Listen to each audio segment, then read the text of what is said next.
የሰባ ሰገል ኮከብ ወይም የቤተልሔም ኮከብ በመባል ደግሞ በመላው ዓለም ይታወቃል። የተራቀቁ ነበሩና በተለይ ካሉት ሰነዶች ሰባ ሰገልን ስለመረራቸው ኮከብ በስፋት የጻፉበት የግዕዝ በግዕዝ ትርጓሜ ነው። በኮከብ አምሳል የመረራቸው ቅዱስ ገብርኤል ነው ወደ ማለት ይሄዱ አሉ።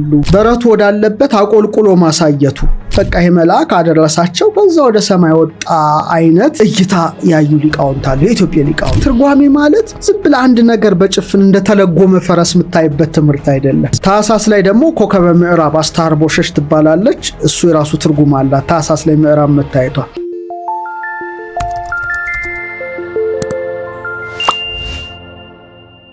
መልካም። እንግዲህ በዓለ ልደት ሲታሰብ ብዙ ነገር ይታሰባል። እረኞቹ ይታሰባሉ፣ የመላእክት ዝማሬ ይታሰባል። ቅድስት ድንግል በከብቶች በረት ውስጥ ወልደዋለች፣ የከብቶቹ በረት ይታሰባል። የሰባ ሰገል ስጦታ ይታሰባል። እነሱን የመራቸው ኮከብ ጉዳይ ይታሰባል እና በጣም ዘርፈ ብዙ ነገር ነውና የመረጥከውም ነገር መልካም ነው። በዛ ላይ እንግዲህ ጥሩ ውይይት እንደምናደርግ ሙሉ እምነት አለኝ። የሰባ ሰገል ኮከብ ወይም የቤተልሔም ኮከብ በመባል ደግሞ በመላው ዓለም ይታወቃል። ብዙ ጊዜ በልደት በዓል ስትመለከት የኮከብ ቅርጽ በተለያዩ ሀገራት ይደረጋሉ። ራሱ ቤተልሔም ጌታ የተወለደበት ቦታ ላይ ኮከብ ቅርጽ ነው የተደረገው። ያው ቤተልሔም ሄዶ የተሳለመ ሰው የሚያውቀው ቦታ ነውና ሁሉም ተንበርክኮ የሚሳለምበት ቦታ የሰባ ሰገልን የመራቸው የኮከቡ ቅርጽ ነው የታተመበትና የሰባ ሰገል ኮከብ ምንድን ነው የሚለውን ነገር ማንሳት ተገቢ ነው። በተለይ ስለ ሰባ ሰገል ኮከብ የጻፈው ማቴዎስ ሐዋርያ ነው። በተለይ ወንጌላዊ ማቴዎስ በምዕራፍ 2 ላይ ሰባ ሰገልን ኮከብ እየመራቸው ኢየሩሳሌም እንደደረሱ ከሄሮድስ ጋር እንደተገናኙ በኋላ ቤተልሔም መሆኑን ከሊቃውንቱ ጠይቆ እንደነገራቸው ከሱ ተለይተው ሲወጡ እንደገና ያ ኮከብ እየመራቸው እንደሄደና ጌታችን የተወለደበት ቦታ ሲደርስ ወይም ጌታችን ጋር ሲደርስ ሲቆም በታላቅ ደስታ እንደተደሰቱና ወድቀው እጅ መንሻ ወርቅ ዕጣን ከርቤ እንዳቀረቡለት ነው የጻፈው። ታዲያ ይሄ ኮከብ ምንድን ነው የሚለውን ጉዳይ ነው ዛሬ የምናነሳውና መቼም የኢትዮጵያ ሊቃውንት ያልዳሰሱት ነገር አለ ማለት ወይም ያልጻፉት ነገር አለ ማለት ያዳግታል። ምክንያቱም በብዙ መልኩ የተራቀቁ ነበሩና በተለይ ካሉት ሰነዶች ሰባ ሰገልን ስለመረራቸው ኮከብ በስፋት የጻፉበት የግዕዝ በግዕዝ ትርጓሜ ነው። ይሄ አማርኛው አንድምታ ከመምጣቱ በፊት ጥንት ሊቃውንት ቅዱሳት መጻሕፍትን እያራቀቁ የሚጽፉባቸው ብዙ የትርጓሜ መጻሕፍት አሉ። ከነዛ መካከል ግዕዝን በግዕዝ መፍታት፣ መተርጎም፣ መተንተን፣ ማመስጠር፣ ማብራራት ይሄዳልና እዛ ላይ ምን ይላል? የመጀመሪያ የጻፉት ኮከብ አይደለም ነው ይሉና ምን ይላሉ? አሃዱ እምኀራ ሰማይ፣ ከሰማይ ሰራዊት ወይም ከመላእክት አንዱን የመረራቸው እንጂ ኮከብ አይደለም የሚል የመጀመሪያ ምልከታቸውን አስቀምጠዋል። እንደውም ሊቃውንት ይሄ በኮከብ አምሳል የመረራቸው ቅዱስ ገብርኤል ነው ወደ ማለት ይሄዱ አሉ። በተለይ ምን ይሉታል? ቅዱስ ገብርኤልን ሐዋርያ ልደት ገብርኤል ለበልዓም ኮከበ ህልሙ እንተ ተስእለ በልዓሌከ መልክዓ ሕፃን ወእሙ ንጉሥ አይሁድ ዝንቱ ዘይቤ ማህተሙ። ወደ አማርኛ ስንመልሰው የበልዓም የህልሙ ኮከብ የልደት መልእክተኛ ገብርኤል ማህተሙ የአይሁድ ንጉሥ የሚል የተጻፈበት የህፃኑና የእናቱ መልክ የተቀረጸበት ኮከብ አንተነ እያሉ ያመሰግኑታልና ቅዱስ ገብርኤል ሊሆን ይችላል በኮከብ አምሳል የመረራቸው ወደሚል ሄደዋል። ይህን ያሉበት ምክንያት አስቀምጠዋልና በጣም በዚህ ምልከታቸው ልትደነቅ ይገባል። አንደኛ የኮከቡ መሄድ እንደ ሁሉም ከዋክብት መዋር አይደለም። ሲሄዱ ከሄደ ሲቆሙ ከቆመ ኮከብ ነው ወይ ነው። ከዋክብት ሲሄዱ ነው የምናያቸው አይደለም፣ ወደ ምዕራብ ሲሄዱ ይታያል። ይሄ ግን ሲሄዱ ይሄዳል፣ ሲቆሙ ይቆማል። ለምሳሌ ምን ብለው ጽፈዋል? እስራኤልን እንደመረራቸው አምደ ደመና፣ የደመናው ምሰሶ አሁን አብሯቸው ያድራል፣ ሌሊት ሲያበራ ያድራል። እንደገና ሲጓዙ 40 ዘመን መርቷቸዋል በእሳት አምድ ወይም በደመና ምሰሶና ልክ እንደዛ ከቆመ ከሄደ ይህ ነገር ኮከብ ላይሆን ይችላል። አንደኛው ምልከታቸው መልአክ ሊሆን ይችላል እንጂ በፍጹም የኮከብ ጠባይ አይደለም መቆምና መሄድ የሚል አንደኛው ምልከታ ነው። ሁለተኛው በቀን መታየቱ ነው። እንግዲህ ሲመራቸው በቀንም በሌሊትም ነው የሚመራቸው። ከዋክብት በቀን አይታዩ እንደምናውቀው ወይም ይሄን ለማየት ወይም ፕላኔቶችን ለማየት ወይም ቶታል ሶላር ኤክሊፕስ ሙሉ የፀሐይ ግርዶሽ መሆን አለበት። ሲጨልም ነው የምታየው። አለ ፀሐይ ባለችበት የቀን ሰዓት ላይ ምን አይነት ኮከብ ሊታይ ይችላል? ምንም አይነት ኮከብ ሊታይ አይችልም ከርቀቱ የተነሳ። ስለዚህ ይሄ ደግሞ በቀን ጭምር ብሩህ ሆኖ መታየቱ መልአክ ቢሆን እንጂ ኮከብ ሊሆን አይችልም የሚል ሁለተኛ ምልከታ አድርገዋል። ሌላው ሶስተኛው አንዳንዴ ይታያል፣ አንዳንዴ ይሰወራል። ለምሳሌ ሄሮድስ ጋር ሲሄዱ የለም፣ ከሄሮድስ ሲወጡ ኮከቡን ሲያዩ ደስ ብሏቸው። እንዲህ መገለጥ መሰወር አይነት ጠባይ ስለሌለበት አሃዱ ማህራ ሰማይ ከሰማይ ጭፍሮች ወይም ሰራዊት እንደ አንዱ ነው የሚል አንደኛ እይታ አላቸው። ሌላው ዝቅ ብሎ ነው የሚሄደው። ከዋክብት ምጡቃን ናቸው እንደምታው፣ ይሄ ግን ዝቅ ብሎ እንደ ፀሐይ ያቃጥላል። ይሄ ግን ብርሃን ብቻ ማያቃጥል ሆኖ መምራት፣ ይሄ በእውነት በፍጹም የኮከብ ጠባይ አይደለም። ስለዚህ መልአክ ነው የሚል እሳቤ ይዘዋል። አምስተኛ በረቱ ወዳለበት አቆልቁሎ ማሳየቱ፣ እንደ በቆም በሰው ቁመት ልክ አሁን ሰው ጣቱን ጠቁሞ እንደዛ እንደሚለው አይነት ነው። ሲያዩት ደስ አላቸው አይደለ የሚለው። ስለዚህ ኮከብ ላይሆን ይችላል፣ መልአክ ሊሆን ይችላል እንጂ የኮከብ ጠባይ አይደለም ነው። ሌላው ያዩበት አንግል የስነ ከዋክብትን ባለሙያ ስለነበሩ የጥንት ኢትዮጵያውያን መተርጉማኑ ኮከብ ወደ ምዕራብ እንጂ ወደ መስ ወይም ወደ ሰሜን ምስራቅ አይሄድም። ዝም ብለህ አሁን ከዋክብትን እንደሚያቅሰው ብትመለከት ሰማይ ሁሉም ከምስራቅ አድማስ ወደ ምዕራብ ነው የሚጓዙት። ሁሉም እንደዛ እየሄዱ እየጠለቁ ነው መታያቸው። ይሄኛው ግን ኮምፕሊትሊ የተለየ አቅጣጫ ነው። መዋሩ መስ ነው፣ ንዑስ አቅጣጫ ሰሜን ምስራቅ አቅጣጫ ነው። ስለዚህ ወደ ሰሜን ምስራቅ አቅጣጫ ከተጓዘ ይሄ እንዴት ኮከብ ሊሆን ይችላል የሚል ምልከታ አድርገዋልና ከዚህ በኋላ በቃ ይሄ መልአክ አደረሳቸው። ከዛ ወደ ሰማይ ወጣ አይነት እይታ ያዩ ሊቃውንት አሉ። የኢትዮጵያ ሊቃውንት በጣም ክብር አለ ለነዚህ፣ እንደዚህ ነው ማየት የሚችሉት ማለት ነው። ሁለተኛው እይታ ደግሞ በወላይ ብሉ የሚሉት አለ። እንዲህ የሚለው አሉ ካሉ በኋላ ውእቱ ኃይል እግዚአብሔር ህቡ አስተራይ በአምሳለ ኮከብ፣ ህቡ የሆነ ረቂቅ የሆነ እግዚአብሔር ኃይል ደግሞ በኮከብ አምሳል ታይቶም ሊሆን ይችላል። ይህ ደግሞ ሌላ ምልከታቸው ነው። መልአክ ያሉት ደግሞ በዚህ ደግሞ ረቂቅ የሆነ እግዚአብሔር ኃይል በኮከብ አምሳል ታይቶ እግዚአብሔር መገለጫው ብዙ ስለሆነ ስነ ፍጥረት የሚገለጥበት የሚል ነው። ደግሞ ምን ይላሉ? በወላይ ብሉ ከመውቱ አሃዱ መላእክት ነሳሪያ ኮከብ ወመርሁሙ ለሰባ ሰገል። ደግሞ ከመላእክት አንዱ ልክ በኮከብ ቅርጽ፣ አሁን መላእክት ሲገለጹ በተለያየ ቅርጽ በተለያየ ጉድ እንደሚገለጹ አንዱ መልአክ በኮከብ ቅርጽ ተገልጾ ሰባ ሰገልን መርቷቸዋል የሚሉ አሉ።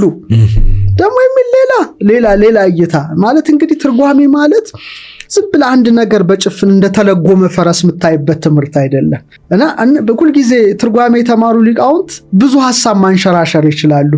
ለምን አንድም እያሉ ሐሳብን ስፋት ማስተናገድ ይችላል። በጣም ሰፊ ነው የትርጓሜ መምህራኖች። ስለዚህ ነው እንደዚህ አይነት እይታ ነው። ይሄ ግን ያልተማረ ግን አንድ ነገር ነው የሚያየው እና ትንሽ ያስቸግራል፣ ለመግባባትም ትቸገራለህ። ሌላው በጣም የደነቀኝ ደግሞ አራተኛ ግዕዙ ምን ይላል? ናሁ አሽተራዩ ከዋክብት በቀዳሚ ዘመን ዘቦሙ ግብራተ ነኪራተ። በመጀመሪያው ዘመን ወይም ጌታ በተወለደበት ዘመን የተለያየ ስራ ያላቸው የተለዩ ከዋክብት ልዩ ከዋክብት ታይተዋል። ወትእምርታተ ነኪራተ የተለያዩ ምልክት ያላቸው ካሉ በኋላ ወግሩማት ዘቦቱ ዘነባት ጅራት ያላቸው ከዋክብት ታይተዋል ይላሉ። እንደ ሴቶች ጸጉር ለምሳሌ ያው ተፈጥሮ የሚሆን ሰው ሰራሹ ብቻ ንፋስ ሲመታው እንደዚህ እንደሚሄድ ኮሜቶች ታይተዋል።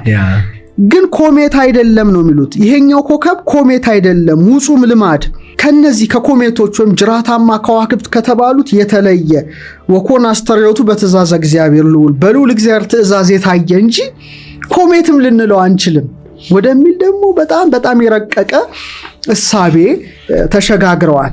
ከዛ በኋላ ደግሞ ምን ይላሉ? መልአክ አይደለም ለማለት ደግሞ እንደገና ሐሳብን በሐሳብ ደግሞ ይለውጡታል።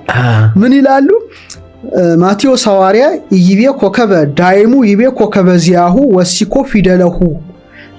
አሁን በግዕዙ ምን ይላል መሰለ? ቃል በቃል የተወለደው አይሁድ ንጉሥ ወዴት አለ?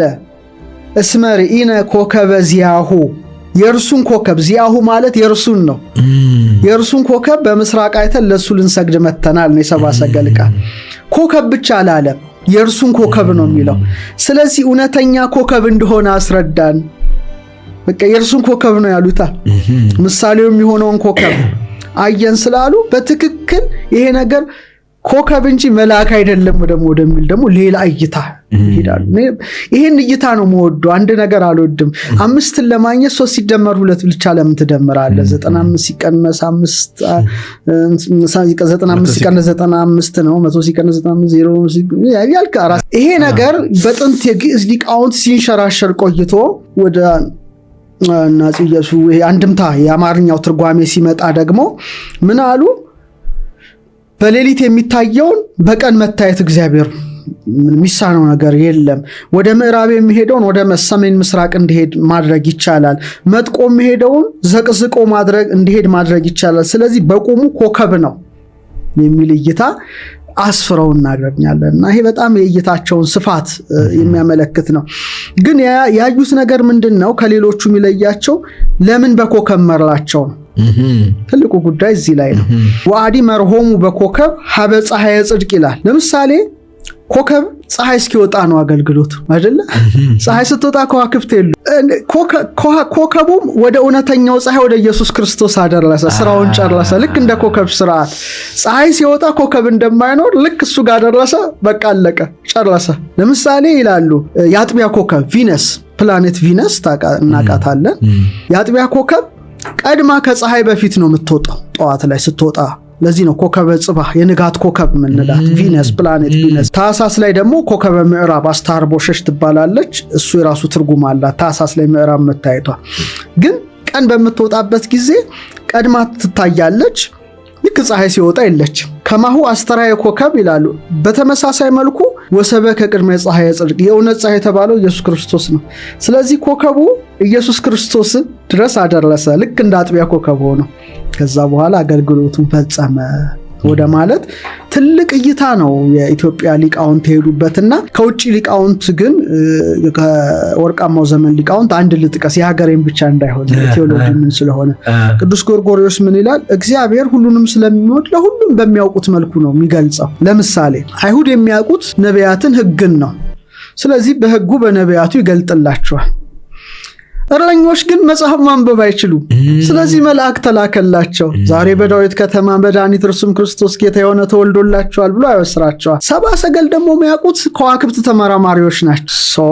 ከዋክብት ከተመራመሩ በኮከብ በሚያውቁት ነው የሚመራቸው። እግዚአብሔር ሰውን ሲጠራ በሚያውቀው እንጂ በማያውቀው ያስቸግርም ነው እና በዚህ መልኩ የኢትዮጵያ ሊቃውንት አይተውታል።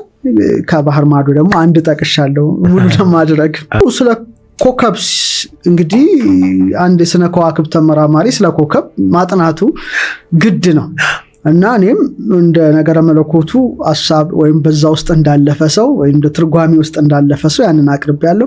እንደ ስነ ከዋክብት ደግሞ ባለሙያ ደግሞ ወደዚህ ደግሞ ሐሳብ ልምጣ እና የሳይንስ ሰዎችም ሐሳብ ያቀርባሉ። እኛንን እንደው እንትን ምንለው እንጂ ሌላው ዓለም ፈታ ያለ ነው። አንዳንድ ጊዜ ፈታ ማለት ሁሉንም ማየት መመርመር፣ ሁሉም ፈትኑ ይላል መጽሐፍ። መልካሙን ያዙና የሳይንስ ሰዎች ደግሞ ብዙ ነፃነቱም ስላላቸው የግዴታ ያዩታል። አሁን ደግሞ ያለው ሳይንስ ወደ ኋላም ወደፊትም ማድረግ ተችሏል። ምክንያቱም እኛ አሁን በዚህ ባለንበት የስነ ፈለክ ዕውቀት ምንም መሳሪያ ስለ ግርዶሽ ወይም የፀሐይ የጨረቃ አውደ ዓመት አሁን በጨረቃ 2079 ላይ ገብተናል እያልን በቃ ሙሉ የምትሆንበት የምትጎልበት የጥንቱ ያወጣሉ። ሳይንሱ ደግሞ በሃይቴክ ታግዞ እንደዚህ ይሰራል። አሁን ጊዜያችን ደግሞ በጣም ነገሩን አቅልሎታልና ሳይንስ ወደ 5 ሐሳቦች አይቷል። አንደኛውም ጅራታማ ኮከብ ወይም ኮሜ ቅድም የኢትዮጵያ ሊቃውንት የጠቀሱትን ጠቅሷል። አንድ ሐሳብ ሆኖ ተነስቷል። ሳይንስ የቅርብ ነው። ሁለተኛ ፕላኔት ጁፒተር፣ ሳተርን እና ማርስ። ይሄም በአንዱ በሳይንሱ ሐሳብ የተነሳ ነው፣ አብራራዋለሁ። ሶስተኛ ሜቲየር ነው። ተወርዋሪ ከዋክብቶች ሹቲንግ ስታርስ የሚባሉት ነው። ሜቲየርስ ታይተዋል።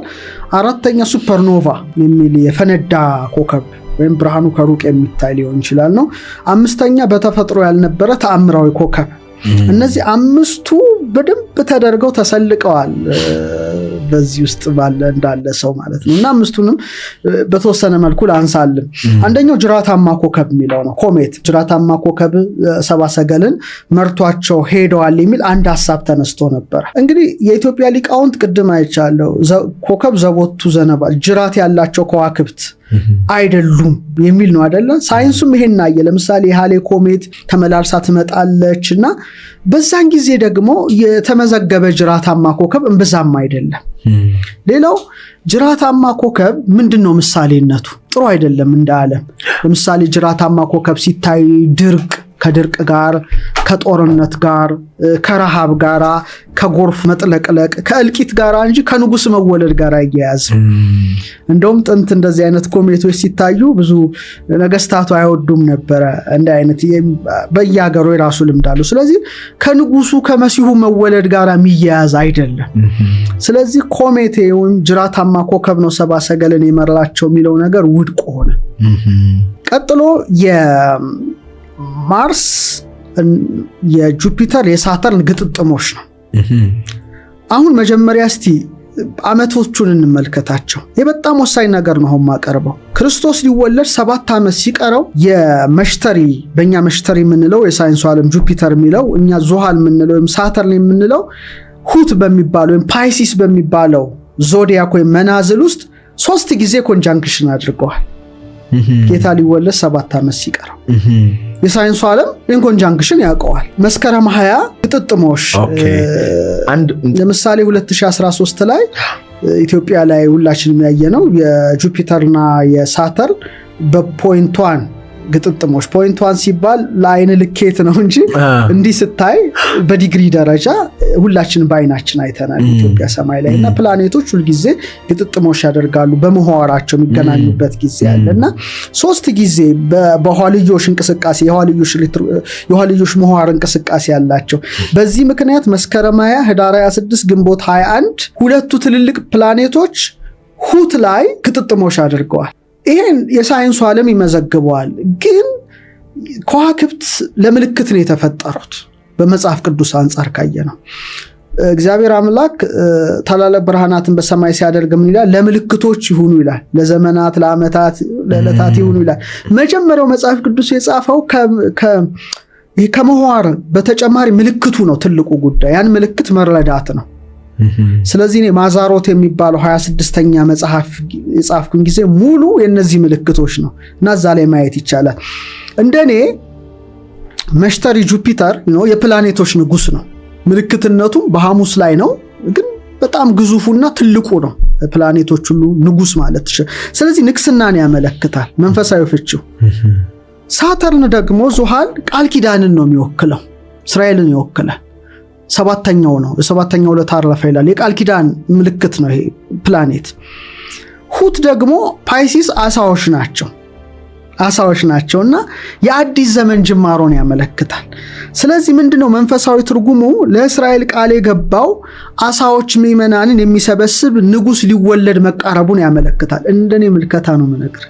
አዎ ዓለሙ ኮንጃንክሽኑን ይጽፋል። ያ ኮንጃንክሽን መከሰት ግን እንደየሰው ሊተረጎም ይችላል። ቢብሊካል ቴዎሎጂውን ያጠና አስትሮኖሚውን ያጠና ምልክቶቹን የሚያቅሰው ሰፊ ነገር ላይ ያነሳ ይችላል። ለምሳሌ ዮሐንስ ራእይን ለመተንተን ስነ ፈለኩን ማወቅ አለብህ። እሱ ሳታውቅ ማመስጠር አትችልም። ምሳሌ ፀሐይን ተጎናጽፋ ጨረቃ ከእግሮቿ በታች 12 ታክ ዘውድ የደፋች። ይሄን እኮ መተርጎምና መስሎ የሰማዩን ምህዋር ስታውቀው ነው። ስለዚህ ክርስቶስ ሊወለድ 7 ዓመት ሲቀረው 3 ጊዜ እነዚህ ሰማያዊያን አካላት ግጥጥሞሽ አድርገዋል፣ ኮንጃንክሽን አድርገዋል። እንዲሁ ሊሆን አይችልም። አንድ አስትሮኖሚ የሚያጠና ሰው ኮንጃንክሽን አድርገዋል ብሎ ነው ሊተው የሚችለው፣ ከዛ ሊዘላ አይችልም። ሁለቱን ለምናቅ ሰዎች ደግሞ ከዛ የበለጠ ትርጉሙን እንረዳዋለን ማለት ነው። ሰማያት የእግዚአብሔርን ክብር ይናገራሉ፣ ጠፈርም የእጁን ስራ ያወራል ስለሚል መጽሐፍ። ይሄ ትልቁ ጌታ ሊወለድ 7 ዓመት የቀረው ነው። ቢሆንም ግን ጁፒተርና ሳተርን ናቸው ግን ሰብአ ሰገልን የመሩት ልንል ግን አንችልም። ሌላው 5 ዓመት ጌታ ሊወለድ ሲቀረው ትልቅ ሱፐርኖቫ የፈነዳ ኮከብ ታየ 5 ዓመት ሲቀረውና ይሄ ደግሞ የቻይና የስነ ፈለክ ተመራማሪዎች መዝግበውታል። በአማካይ 70 ቀናት ሙሉ ብርሃን ሆኗል ሰዋው። በፈነዳው ሱፐርኖቫ እንደዚህ ነው። ከዋክብት ሲፈነዱ ረጅም ርቀት ብርሃናቸው ይቆያል እስኪጠፋ 7 ቀናት። ሱፐርኖቫ በጣም ብዙ ቦታ ነው የሚያዳርሰውና በተለይ ኤዥያ ላይ ያሉት በተለይ ቻይናውያን በደንብ አድርገው መዝግበውታል የታየበትን ቀን ጨምሮ በዛን ጊዜ ማለት ነው። እንግዲህ ክርስቶስ ሊወለድ 5 ዓመት ሲቀረው ነው። በእኔ ይሄ ብርሃን ዝም ብሎ ሊሆን አይችልም። የብርሃን ልደቱ መቃረብ አብሳሪ ሊሆን ይችላል። ምክንያቱም ፀሐይ፣ ጨረቃ፣ ከዋክብት የእግዚአብሔርን ጌትነት የሚያውጁ ናቸው። ከዚሁ ከእንትኑ በተዘለለ ከዛና ትልቁ ምልክት ክርስቶስ ሊወለድ 3 ዓመት ሲቀረው ነው። 3 ዓመት ሲቀረው ጁፒተር መሽተሪ ትልቁ ፕላኔት ጁፒተር እና ሊዮ አንበሳው ሊዮ አሰድ ሊዮ አንበሳ አለ ሰማይ ላይ ይታያል። ሁለመናው ትልቁ ኮከብ ሬጉለስ ይባላል። ሄኖክ መልሜሌክ ሚልኤል ብርኬል ናሬል ብሎ ከጠቀሳቸው ከአራቱ አንዱ ሬጉለስ ነው። እናንተ አረስነ ፎማላውቶ ዘተር እንዳሉ ሁሉ ይሄ ማለት ሬጉለስ በጣም ብሩህ ኮከብ ነው። ከአራቱ ሊቃነ ከዋክብት አንዱ ነው። ፕላኔት መሽተሪ ጁፒተር የፕላኔት ንጉስ ጁፒተርና ንጉሳዊ ኮከብ የተባለው ወይም ሄኖክ ከሊቃነ ከዋክብት አንዱ የጠቀሰው ታላቁ ኮከብ 3 ጊዜ ግጥጥሞሽ አድርገዋል። ይሄ ዝም ብሎ ሊሆን ይችላል ወይ ነው? እንደኔ አይነት ሰው አይደለም፣ ሊሆንም አይችልም። አንደኛ ሬጉለስ ንጉሳዊ ስልጣን ነው። አሰድ ውስጥ ነው የሚገኘው፣ አንበሳ ውስጥ ነው። ሊዮ ራሱ አንበሳ ነው። ስለዚህ ጁፒተርም ጁፒተር ነው። ስለዚህ የተወለደው ንጉሰ ነገስት እንደሆነ ያመለክታል። ወይም የሚወለደው መሲህ የይሁዳ አንበሳ። ምክንያቱም ራሱ ኢየሱስ ክርስቶስ በአንበሳ ራሱን መስሏል። የይሁዳ አንበሳ ጠቅሷልና ይሄ በጣም ትልቅ ምልክት ነው። ያውም ቢሆን ግን ሬጉለስ መረላቸው ጁፒተር መረላቸው ግን ልንል አንችልም። ይሄ ልታውቃለህ። የመጨረሻው ሊወለድ 2 ዓመት ሲቀረው ጌታችን መሽተሪ ጁፒተርና ዝሁራ ምንላት ቪነስ በጣም ቅርብ የሆነ ኮንጃንክሽን አደረጉ። ያን ጊዜ እንደውም የተመዘገበው አንድ ይመስሉ ነበረ። አስበዋል? ጁፒተርና ቪነስ አንድ ኮከብ ይመስሉ ነበረ ያብለጨልጩ። አሁን 2 ዓመት ቀርቶታል። ሰማያት የሱን ክብር ከተናገሩ እያንዳንዱ ኮከብ ደግሞ ምስጢርን ከያዘት ከሆነ መሽተሪ ጁፒተር ንግስናን ያመለክታል። ቪነስ ዝሁራ የአጥቢያ ኮከብ ደግሞ የኢየሱስ ክርስቶስን ነው የምታመለክተው። ምክንያቱም ራሱ በዮሐንስ ራእይ ላይ እኔ ኢየሱስ ክርስቶስ ይላል የዳዊት ስርና ዘር የሚያበራም የንጋት ኮከብ ነኝ ይላል። ራሱን በቪነስ መሰለው የሚያበራ የንጋት ኮከብ ነኝ ይላል። ኮከብ እየመራ 70 ሰገልን 3ቱን ነገስታት ወደሱ የሚያመጣ መሆኑን የመወለዱን ብስራት የሚጠቁም ሆኖ ነው የሚታየው ማለት ነው። ሳይንስ እነዛን መሆር አይቷቸዋል፣ አግኝቷቸዋል፣ ደርሶባቸዋል። ያኔ በቤተልሔም ሰማይ በኢየሩሳሌም ሰማይ የነበረው የሰማይ እንቅስቃሴ ነው መነግረህ። ያም ቢሆን ግን አደረሳቸው ማለትም አይቻልም። ማርስ፣ ሳተርን፣ ጁፒተር እንደገና ኮንጃንክሽን አድርገዋል። እነዛም ቢሆን አደረሷቸው ማለት አይቻልም። ግን እንደ ምሳሌነት እንደ ምልክትነት ልናያቸው እንችላለን። ቀጥሎ ሚቲየር ነው። ሚቲየር ማለት ያው በሰማይ ላይ ጥቂት ሴኮንዶች የሚታይ ነው። እንደ ሹቲንግ ስታር ተወርዋሪ ከዋክብት ይሉታል፣ ግን ሚቲየር ነው። ያም ደግሞ አንዴ ታይቶ የሚጠፋ ስለሆነ ሚቲየር መርላቸው ሊባል አይቻልም። መጨረሻ ሳይንስ ይህን ሁሉ ካየ በኋላ ምንድነው ያለው? ይሄ በተፈጥሮ ያልነበረ ተአምራዊ ኮከብ ነው የሚል ድምዳሜ ላይ ደረሰ ማለት ነው። ልክ ወደኛው ሐሳብ ነው የመጣው። በቃ ምክንያቱም መዋዕለ ከዋክብትን የተከተለ አይደለም። በቃ ውጹ ነው። ሚራኩለስ ስታር ኦፍ ቤተልሔም በቃ ተአምራዊ ኮከብ ነው። እንግዲህ ምን ልትለው ትችላለህ? በጣም ከባድ ነው ለመመዘንም ለማወቅም ስለዚህ የኢትዮጵያ ሊቃውንት 360 ዲግሪ አይተው ሐሳባቸውን እንዳንሸራሸሩ የሳይንሱም ዓለም እንደዚሁ እንደ ከዋክብት የሚመረምሩ ሰዎች አስሰው መጨረሻ ላይ ተአምራዊ ኮከብ ነው ወደ ማለት ሄደዋልና በጣም የሚስማማና ጥሩ መልስ ነው ብዬ አምናለሁ።